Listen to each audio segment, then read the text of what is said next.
Сая нэг өчигдөр сонсгол дээр баахан яригдав да энэ төгжрэлтэй холбоотой том асуудлыг чинь том төслүүдээр л шийдэн штэ хэдвэл. Тэгээ одоо би нэг шууд нэг хоёр зүйл асуучмаар байгаа. Нэгдүгээр туулын зам явах юм уу? Ямар хэмжээнд явах юм бэ? Надад хувийн нийл тэдэн хувиар явнаа энэ ингэн. Нөгөө метро яах юм бэ? Метроны төсөл ерөөсөө сүүл яригдахгүй болчихлоо. Энд чи явах юм уу? Зогсчоод байгаа мó? Зогсонг байгаа мó? Яах юм? Гуравдугаар BRT-гийн төсөл хаана явнаа? Азийн хөгжлийн банкны тэр төсөл энэ жил эхлэх ёстой одоо эхэлсэн үү? За дүүжин тээврийн төсөл дараад нь нээлт хийх ёстой. Энэ одоо ямар байдалтай байна вэ? Нөхөн гарцуудын буюу тэр нөгөө олон төвчний замуудын асуудлууд байгаа. Энэ яах юм бэ? Энийг яг зөв нэг мөнгөнд нарийн дуу хэлээд явах би бүрв даг даргаыг энэ дээр ерөнхий ийм байдлаар энэ хэрэгжихгүй энэ буруутсан буруудаагүй гэдээ хэлчихвэр байна. Яг тэгэхээр урдны засаг дарга нар чинь энэ саналыг ингэж оруулж ирээд иргэдийн хурал бид баталсан юм аа. Бид батлаа шийдсэн. Одоо бурууд бол бид бүгдээрээ л буруудна. Тэгэхээр энэ дээр бүрүү давг дараа нэг тодорхой хариулт өгөөд гэж энэ төсөв дээр тэр байдал нөхцөл байдал харагдахгүй байна. Нэг ялангуяа метроны төсөл дээр ямар байр суурьтай байна вэ? За, туулын урдны зам мега төслүүд дээр ямар байр суурьтай байгаа вэ гэж. Би бол түрүү хэлсэн туулын урдны зам нэг талдаа манай нийслэл төлөөлөөд гарын үсэг зурцсан бүгд найрамд татвар тулсын компанитай гарын үсэг зурцсан гэрээ байгаа. Үүний хэрэгжилт үүргийг бас хүлээх үүрэг нь бол манай нийслэл байж байгаа.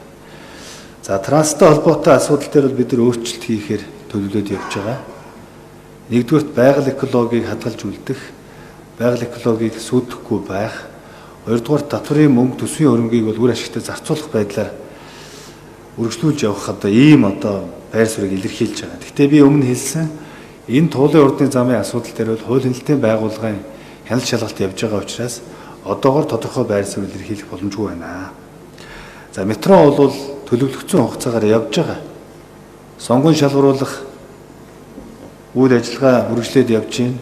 7 сарын 3-нд тендер нээн. Би бас сая холбогдож байгууллагуудтай уулзсан. Метро хэвийн байдалд үргэлжлээд явж байгаа. Метро орох шаардлагатай. Олон жилийн манай нийслэлчүүдийн мөрөөдөл шүү дээ. За дүүжин тээвэр одоо энэ 9 сард бид нар туршилтын зорчигчтой авч эхлэнэ. За ингээд 11 сараас бол олон нийтэд бид нар анх удаага Улаанбаатар хот автобуснаас баг өөр анхны нийтийн тээврийн бүтээгдэхүүн иргэддээ нэвтрүүлж байна. BRT мөн одоо үргэлжлээд явж байгаа. Хугацаат одоо төлөвлөгөөт хугацаанд оруулахаар ажиллаад явж байна. За дараад нь энэ төлөөлөгч нарын чинь сая бүлгийн төлөөлөгч нар бүлгийн хурал дээр нэлээд ярьлаа. Одоо улс орны хэмжээнд маргаан үүсээд олон жил болж байгаа асуудал дахиж хөндөгдөд байна. Энэ юу вэ гэхлээр зэрэг энэ иргэдийн хурлын төлөөлөгчд болон төлөөлөгчид чинь гүйцэтгэх засаглалд орж ажиллах юм уу ажиллахгүй юм уу гэдэг дээр нэг цэг тавьмаар. Энэ улсын хэмжээнд одоо миний андуураагүй бол 2-3 удаа буцсан асуудал. Улсын их хурлын гишүүд гүйцэтгэх засаглалд орж ажиллаж болох юм уу болохгүй юм уу гэдэг асуудлаа яриад өөрсдөө маргалцаар байгаад эцэст нь хуультай өөрчлөлт оруулаад одоогоор миний бодож байгаагаар бүх сайд нар улсын их хурлын гишүүд байгаа гэж би санаж байгаа. Яг тэрнтэй адилхан л ерөнхий сайд санал тавиал одоо бүгдийг нь ажилуулдаг байлгүй. Засаг дарга санал тавиал төлөөлөгч нараа аваад гүйцэтгэх засаглалтаа орж ажилуулдаг. Тэгээ энэ оруулж ирсэн хүмүүстээ цалин өгж өгөх нь зөв юм уу буруу юм уу? Манай сайд нар бас одоо яаж ажилдгийг. Тэгэхээр энэ дээр засаг дарга ямар бодолтой байна? Одоо хэвлэлээр авж байгаа бид нар ярьж байгаа мэдээгээр одоо төслийн зохицуулагч, орлогч дарга нараа бүгдийн төлөөлөгч нараас оруулъя гэдэг ингээд санал тавиад ажилд энэ манай хэд маань орж байгаа гэж ойлгож байгаа. Энэ дээр ямар байр суурьтай байна? Давуу сул талын юу гэж харж байна вэ? Төсөвдөр тэгж ямар ачаал ороод байгаа юм бэ? За дараад нь удирдах зөвлөлийн асуудал байна. Би өнөөдөр бүлэг дээр манай төлөөлөгч нар удирдах зөвлөөсөө гарыг барья гэдэг ингээд санал гаргаад байна лээ. Би бол энэний эсрэг байр суурьтай байгаа. Би тэгээд засаг дарга саналыг авах гээд. Наад компаниуд дээр чинь 7-оос 9 удирдах зөвлөлийн гишүүн байгаа. Тэрний 1-2 нь л нийслэлийн хурлын төлөөлөгч байд юм. Бусд нь бие даасан гадны экспертүүд дээр нь нэмээд төрийн албан хаагч зарим нэг хүн ороод ингээд явж идэг. Иргэдийн хурал тэр дотор 1-2 нь л байдаг. Тэгээ энийг бөөнөрөө ороод л энэ асуудлыг шийдээд байна гэдэг ийм буруу мэдээллүүд өчигдөр сонслоор яваад байна л. Тэгээд тэр компани дүрмэнд нь тэр удирдах зөвлөлийнхаа бүрэлдэхүүнийг тэр салингийн хамгийн доод хэмжээгээр салин урамшуул өгнө энэ төргээ заацсны дагуу яваад байгааг асуудал гэж ойлгоод байгаа. Энэ дээр та ер нь өөр бодлого баримтлах юм уу? Хэрвээ тэгнэ гэвэл төлөөлөгчдөө ингээ буцаагаад татчих юм уу? Би бол энэ аж ахуйн нэгжүүдээ тэнд байгаа төрийн өмчт аж ахуйн нэгжүүдээ энэ төлөөлөгчдөр орж хянахгүй бол хэн хянах? Одоо энэ өмчийн эзний талаас хэн хянах гээд байгаа. Тэгээ энэ дээр өөр гарц гаргалгаа байгаа мó? Энийг тань дээр ямар бодол байна? Хэдийн хэмжээний төсөв нийслэлийн төсөвт ямар юу яа? Тэр нэг 100 хэдэн сая мая гэдэг юм яваад л энэ үний юм уу? Энэ дээр би бол үгүй байх гэж бодож байна. Миний санаж агаар 600 мянган төгрөгийн цалин аваад яваад байсан. Гэхдээ энэ хяналтын би бол мөнгөн дүн дээр анхаарч яних ярмааргүй. Энэ хяналтын систем чи ер нь зөв юм уу, буруу юм уу гэдгийг засаг дараа бас нэг байр сууриа хэлээч. За миний бие бол хуулийн дагуу үйл ажиллагаа явуулах, шийдвэр гаргах үүрэгтэй албан тушаалт. Одоогийн манай нийслэлийн иргэдийн хурлын төлөөлөгчдийн ажил хийж байгаа, хийхгүй байгаа бүх хуулийн зохицуултууд нь маш тодорхой байгаа. Энд сууж байгаа нэг ч хүн хууль зөрчөөгүй. Би ч бас өөрөө нийслэлийн иргэдийн хурлд 20-24 байсан хүн. Эргэж харах зүйлүүд байгаа. Маш олон хүмүүсээ сонгогддог, ялангуяа Улаанбаатар хотын нийслэлийн иргэдийн хурлын төлөөлөгчд бол 30-40-50 мянган хүнээс сонгогдсон хүмүүс байгаа шүү дээ. Энэ хүмүүсийн асуудлыг шийдэх шаардлагатай байдаг. Эргээд төлөөлөгчдөд хуулиар олгогдсон ажиллах боломж нь хязгаарлагдмал байдаг. Тэгэхээр төлөөлөгчд маань бол давхар ажил хийх нь бол нээлттэй. Нийслэлийн өмчийн эзэн бол нийслэлийн иргэдийн хурл өөрөө байдаг. Өмчийн удирдлагын тухай хуулиар тод узад байх бүрэн боломжтой. Энэ бол хуулиар хоригдсон зүйл огтхож байхгүй шүү дээ.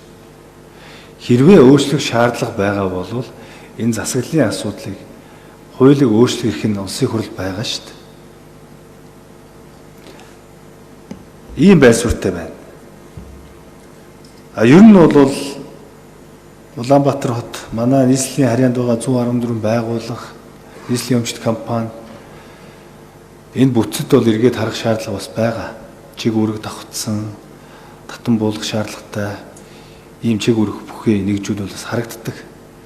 Ирэх намар бол бас энэ тодорхой хэмжээний өөрчлөлтүүд хийх гэсэн ийм байр суурьтай байгаагаа хэлж байна. Тэгээд засаг даргын хувьд бол хуулийн дагуу үйл ажиллагаа явуулна. Дахиад хэлэхэд энд сууж байгаа 45 төлөөлөгч ямар ч хууль дүрм зөрчсөн бол байхгүй. Тэр цалин өсөлттэй холбоотой бас их буруу зүрх ойлголт явж байгаа шиг байл. Энд хөдөлмөрийн үндэсний доод хэмжээгээр л урамшуул аваад явдаг шүү дээ. Тэр 100 саяар нь авдаг тохиолдол байхгүй шүү. Би бол бас өөрөө мэдх юм байна. Манай тамийн газраас санхүү хөрөнгө оруулалтын газраас бас тэр шаардлагатай данс тооцоог өгж болно шүү дээ. Иргэдэд бас ил тод нээлттэй мэдээллийн өгөөд явахгүй бол сая сонсголын үеэр маш буруу ойлголт төрүүлсэн байлээ. Тодод сууснараа, удад сууснараа олон сая төгрөгийн урамшуул авдаг мэтэр тийм зүйл бол байхгүй гэдгийг бас хариуцлагатайгаар хэлмээр байна. Нэр ус нь мэдэгдэхгүй,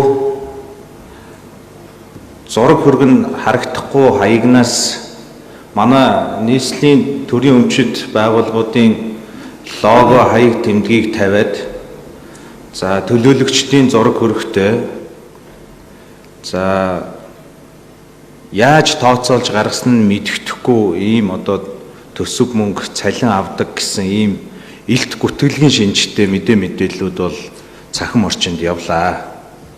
Тэгээ би төлөөлөгч нартай болон иргэдтэй хандаж энэ хаанаас явж байгааг нь мэддэхгүй албан ёсны биш одоо энэ хаягуудаас явж байгаа мэдээлэл бас шүүлтүртэй хандаасаа гэж хүсэж байгаа.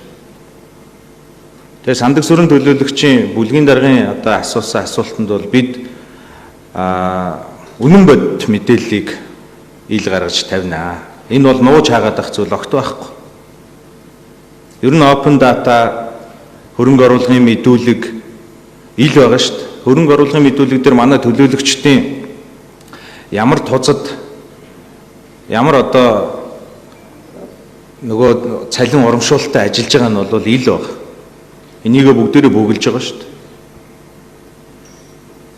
Ер нь бол нийслэлийн иргэдээс сонгогдсон иргэдийн төлөөлөгчдийн хувьд иргэдийн өмчит хяналт хэрэгжүүлэхээр л одоо төлөөлж ажиллаж байгаа. Энэ өөрөө өмчийн удирдлагын тухай хууль, компани тухай хууль, бусад одоо хууль, журам компани дүрм заасны дагуу ажиллаж байгаа. Компани удирдах зөвлөлийн төлөөлөн удирдах зөвлөлийн 9 гишүүнтэй байдаг. 9 гишүүний 3 бол хараат бус. Энэ нь одоо 30 гаруй хувийг эзэлж байгаа. Угаасаа хуультай. За өмчийн эзэн хяналт хэрэгжүүлэхээр нийслэлийн иргэдийн одоо төлөөлөгчдөөс 3 төлөөлөгчийг бас оруулж байгаа. За үлдсэн 3 нь бол мэрэгжлийн одоо төрийн албан хаагч болон тухайн салбарын мэрэгжлийн хүмүүс байдаг. Энэ нь өөрөө хуулиар болон тухайн компани дүрмээр зохицуулагдаж явдаг. Төлөөлөгчид төлөөлөл удирдах зөвлөлөөс гарыг гэж хэл. Тэгээ энэ одоо хяналтыг энэ эрхийг хэн хэрэгжүүлэх юм? Тэгэхээр энэ бол боломжгүй зүйл. Хуульд өөрчлөлт орох шаардлагатай. Дээрээс нь компаниудын дүрмд дахиад өөрчлөлт орох юм шаардлагатай. Энэчнээс одоо би болъё гэдээ очичдаг юм байхгүй шүү дээ. Иргэдийн хурлаар санал хураагаад дэмжигдсэн төлөөлөгчд л очиж ажиллаж байгаа. Ингээд хөрөнгө оруулгын мэдүүлэг дээр бөглөөд явж байгаа гэдгийг би бас энд хэлхийг хүсэж байна. Тэгэхээр яг энд хэлж байгаа үгийг яг би нэг албан ёсны байр суурь гэж харахгүй байгаа. Тэгэхээр энийг иргэдийн хурлын даргын зүгээс болон иргэдийн хурлын аппаратын зүгээс албан ёсны мэдээлэл нэгдүгээрт мэдээлэх хэрэгтэй байх. Хоёрдугаар улсын хурлын гишүүдэд мэдээллийг бодитойгоор бас нэг ерөн албан ёсны мэдээлэл өгчих нь зүйтэй юм байна. За гуравдугаарт би нөгөө засгийн газар сайд нартай барьцаад байгаа хэрэг биш.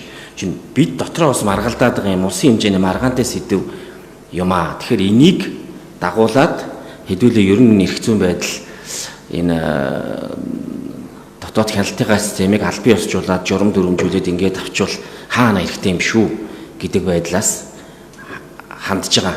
Тэгэхээр энийг илүү ойлгомжтой байх үүднээс тэр их хурл засгийн газрын энэ жишээг бид нэр татаад байгаа шүтнээс барьцаад байгаа юм бол байхгүй гэдгийг би хэлье.